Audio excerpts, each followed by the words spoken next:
পরবর্তীর ঘটনার দিকে আমরা নজর রাখবো। সম্প্রতি কি দেখা গেছিল যে পড়ুয়ার সঙ্গে, কলেজ পড়ুয়ার সঙ্গে বিবাহ বন্ধনে আবদ্ধ হয়েছিলেন অধ্যাপিকা। সেটা নাকি ড্রামার একটা পার্ট ছিল, কিন্তু কি জানা যাচ্ছে এবার, নকআউটের এই বিয়ে কোনো নাটক নয়।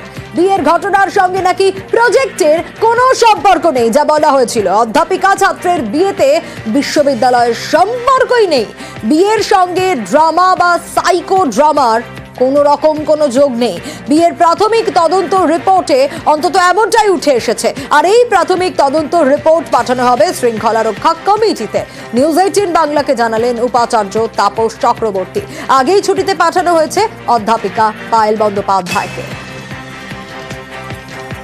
Head of the department doctor Payel Banerjee উনি ছাড়া আর যারা ছিলেন তাদের অধিকাংশরই ইন্টারভিউ করা হয়েছে। তাদের সঙ্গে কথাবার্তা বলে তদন্ত কমিটির ধারণা যেটা, এটা কোনো রকম কোনো ফ্রেশার্স ওয়েলকাম পার্টি বা সাইকো ড্রামা বা কোনো ধরনের কোনো নাটক এরকম কিছু নয়। রিচুয়াল যেটা, সে হিন্দু রিচুয়ালটাকেই একটা মজা হিসেবে যে চেঞ্জটা প্রেজেন্ট করা হয়েছে, এটা ডেফিনেটলি ঘটানো যায় না।